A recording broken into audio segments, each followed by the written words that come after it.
السلام علیکم ناظرین، سیاست کی خبروں میں آپ سب کا استقبال ہے۔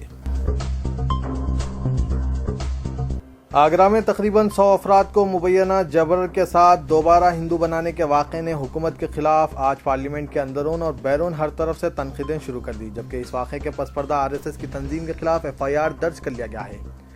بہوجن سماج پارٹی اور کانگریس نے آج حکومت کے خلاف شدید احتجاج کرتے ہوئے پارلیمنٹ میں ہنگامہ برپا کیا۔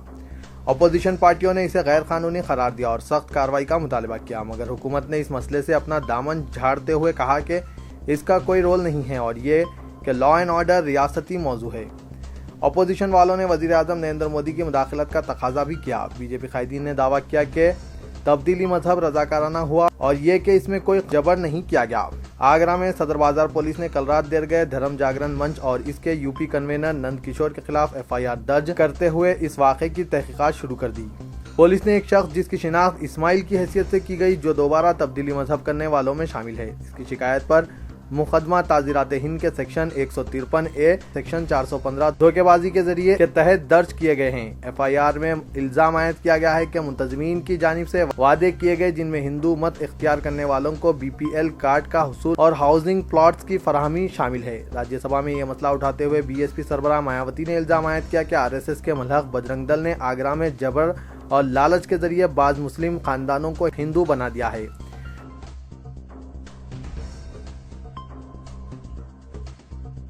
ہندوستانی کیلاش ستیارتھی اور پاکستانی ملالہ یوسفزئی نے آج نوبل امن انعام برائے سال 2014 حاصل کیا، جو گڑبڑ زدہ برصغیر میں بچوں کے حقوق اور تعلیم کے علمبردار رہ چکے ہیں۔ یہ دونوں نوبل امن انعام میں شریک ہیں۔ ملالہ نوبل انعام حاصل کرنے والی اب تک کی سب سے کم عمر فرد ہے۔ ستیارتھی 60 سال کے ہیں، پیشے سے الیکٹریکل انجینئر ہیں اور بچہ مزدوری خاتمے کے لیے ایک NGO چلاتے ہیں۔ ملالہ پر 2 سال قبل پاکستانی طالبان نے مہلک حملہ کیا تھا کیونکہ وہ لڑکیوں کو تعلیم کی مہم پاکستان میں چلا رہی تھی۔ ناروے کی نوبل کمیٹی کے چیئرمین نے یہ باوقار انعام ستیارتھی اور ملالہ کو پیش کرنے سے قبل اپنی تقریر میں کہا کہ ستیارتھی اور ملالہ ٹھیک طور پر وہی شخصیتیں ہیں جنہیں نوبل نے اپنی وصیت میں امن کے ہیرو قرار دیا تھا۔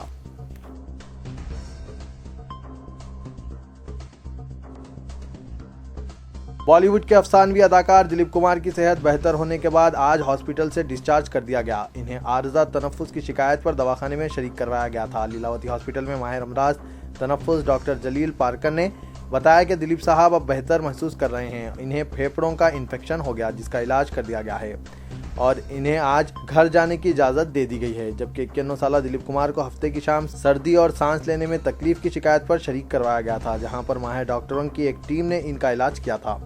گزشتہ سال سپٹمبر میں بھی اختلاج قلب کے باعث انہیں ہاسپٹل میں شریک کروایا گیا تھا۔ محمد یوسف خان المعروف دلیپ کمار 11 دسمبر 1922 کو پاکستانی شہر پشاور میں پیدا ہوئے اور ان کا فلمی کیریئر 6 اشروں پر محیط ہے اور تقریباً 60 فلموں میں اداکاری کے جوہر دکھائے ہیں۔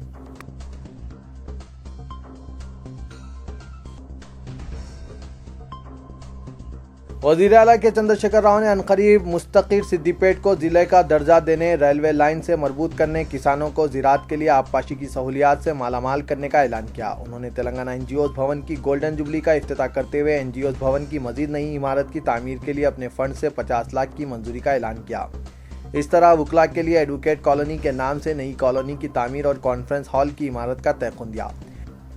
قبل ازیں وزیر اعلیٰ کے چندر شیکھر راؤ نے مستقر سدی پیٹ کے احاطے فلٹر حلقہ اسمبلی سدی پیٹ کے ترقیاتی کاموں کے جائزہ اجلاس کو مخاطب کرتے ہوئے محکمہ انجینئرنگ کے عہدیداروں پر زور دیا کہ وہ تلنگانہ کے 10 اضلاع کی عوام کے گھر پینے کے لیے فلٹر پانی کی فراہمی کے لیے سدی پیٹ کے فلٹر گریڈ کے طرز پر ساری ریاست میں فلٹر گریڈ تعمیر کرتے ہوئے گھر صاف و شفاف پانی کی سربراہی کے اقدامات کریں۔ انہوں نے کہا کہ ریاستی حکومت کا اولین مقصد ہے کہ وہ ریاست کے ہر گھر کی عوام کو صاف اور شفاف پانی کی سربراہی کو یقینی بنائیں، تب ہی سنہرے تلنگانہ کی تعمیر کو تقویت حاصل ہوگی۔ KCR نے مزید کہا کہ علیحدہ ریاست تلنگانہ کافی جدوجہد کے بعد حاصل ہوئی ہے اور اس کی تعمیر نو کے لیے محکمہ انجینئرنگ کے عہدیداروں کی دلچسپی و جستجو کی سخت ضرورت ہے۔ انہوں نے کہا کہ حکومت ان کو تمام تر سہولیات پہنچائے گی، فنڈز کی کوئی کمی نہیں ہے۔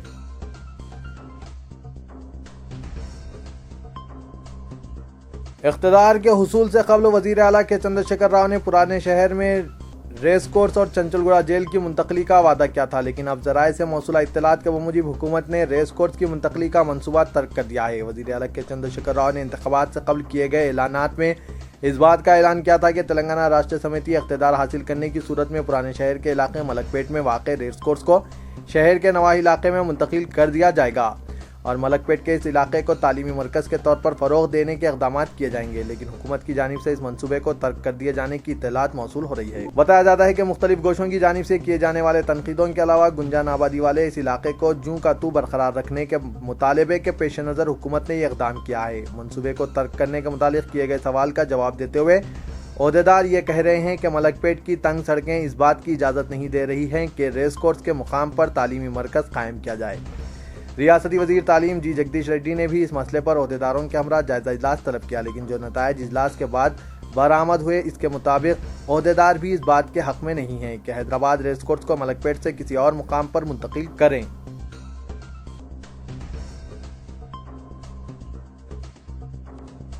عظیم جمہوری ملک ہندوستان کو نہ جانے کس کی نظر لگ گئی ہے کہ ہر طرف نفرت اور بے چینی کے ماحول کو پیدا کرنے کی کوشش کی جا رہی ہے۔ اقتدار سے قبل اور اب اقتدار کے بعد بی جے پی قائدین کے نفرت انگیز بیانات ملک کی سیکولر ساکھ کے لیے خطرناک ثابت ہوتے جا رہے ہیں۔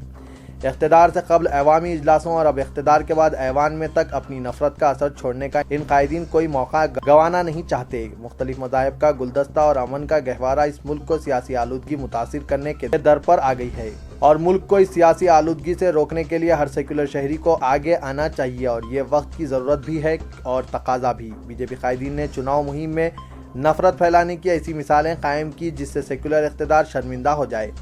سیاسی برتری اور اپنے وجود کو برقرار رکھنے کے لیے کبھی تو کبھی سیاسی آقاؤں کو خوش کرنے کی دوڑ میں نفرت انگیز بیانات میں بازی ماری جا رہی ہے، حالانکہ سب کے سب سیکولر ملک اور سیکولر اقتدار کی دہائی اور دعوے بھی کرتے ہیں۔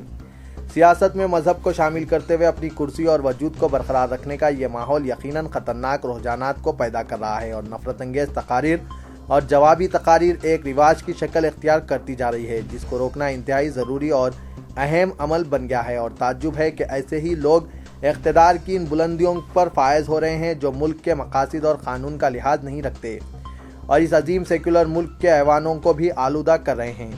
سادھوی نرنجن کا بیان رام زادے کی حکومت یا حرام زادے کی حکومت نے نہ صرف ایوان کی حرمت کو پامال بنا دیا بلکہ سبھی سیکولر اقتدار طاقتوں کے لیے لمحہ فکر بن گیا ہے۔ حالانکہ ایسے بیان پر معافی بھی مانگی گئی، لیکن اپوزیشن بھی ایسے موقع کیسے گنوا سکتی ہے جس سے برسر اقتدار جماعت کو گرایا جا سکے۔ آج ایچ ایم ٹی وی پر تیلگو زبان میں ایک خصوصی پروگرام کے دوران ان خیالات کا اظہار کیا گیا۔ سادھوی نرنجن سے لے کر پروین ٹوگاڈیا تک، اب سشما سوراج سے لے کر گری راج تک، ادھر اعظم خان اور ادھر اکبر اویسی، اسد اویسی کی تقاریر دانشوروں کی نظر میں ملک کی سالمیت کے لیے خطرہ بنتی جا رہی ہے۔ نرمل میں اکبر الدین اویسی کی تقریر جس میں 25 کروڑ مسلمانوں کے جواب کا تذکرہ کیا گیا اور اس کے جواب میں توگاڈیا نے گجرات میں پولیس کی موجودگی کے باوجود نقصانات کا حوالہ دیا اور پھر اسد الدین اویسی کا جوابی وار اعظم خان کے حق بیانی کا کارگل کی جنگ نعرہ تکبیر اللہ اکبر کی گونج میں جیتی گئی۔ اس پر مرکزی وزیر روی شنکر پرساد کا جوابی وار آخر ان قائدین کو کس نے اتنی چھوٹ دی اور اختیار دیا کہ وہ نفرت انگیز اور شر انگیز تقاریر کرتے ہوئے ماحول کو آلودہ کریں؟ آخر کیوں قانونی رساکشی بھی انہیں جکڑ نہیں پاتی؟ عدالتوں کی چھوٹ سے آزادی کا شکار ان قائدین کی زبانوں کو لگام دینا ضروری ہو گیا ہے اور یہ کام کسی سخت قانون کی وجہ سے ممکن ہے، لیکن اس کے لیے کافی وقت لگے گا چونکہ اقتدار پر قابض جماعت کے کئی قائدین اس نفرت کی کنجی سے اپنا کھاتا کھول کر ایوان میں آئے ہیں۔ لہٰذا عوام ہی کو چاہیے کہ وہ ایسے افراد کو ایوانوں میں جانے سے روکیں اور امن کے گہوارہ اور مختلف مذاہب کے گلدستے اس ملک کو سیاسی آلودگی سے بچاتے ہوئے مذہب کی آڑ میں نفرت کے تیزاب کے ذریعے تباہ ہونے سے بچائیں۔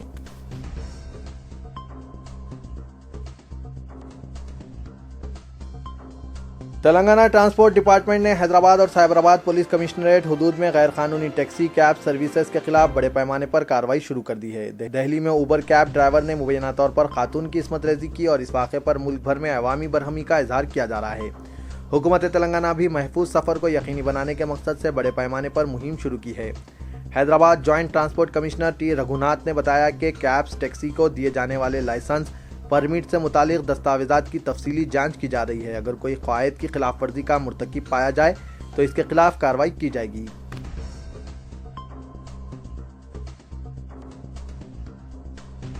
حیدرآباد شہر کے علاقے چھتا بازار میں کل ایک شخص پر حملہ کرتے ہوئے اسے ہلاک کر دیا گیا، تاہم قاتل کے ارادوں سے مقتول کل رات ہی میر چوک پولیس کو واقف کروایا تھا۔ رقمی لین دین کو قتل کی وجہ قرار دیا جا رہا ہے اور مشتبہ قاتل حسن جعفری پر فائنانسر ہونے کا الزام ہے۔ بتایا جاتا ہے کہ 24 سالہ محمد جاوید، جو چندہ نگر یاقوت پورے علاقے کا ساکن تھا، صبح جب وہ اپنی دکان کھولنے چھتا بازار پہنچا اور جیسے ہی اس نے دکان کھولی، اس پر تقریباً 2 تا 3 افراد نے چاقوؤں سے حملہ کرتے ہوئے شدید زخمی کر دیا۔ تاہم شدید زخمی حالت میں جاوید کو عثمانیہ جنرل ہاسپٹل منتقل کیا گیا، جہاں علاج کے دوران شام تقریباً 5 بجے محمد جاوید زخموں سے جاں بحق نہ ہو سکا۔ جاوید کی چھتا بازار میں پرنٹنگ پریس کی دکان تھی اور اس پر حملہ کرنے والا حسن جعفری بھی اسی علاقے میں دکان چلایا کرتا تھا۔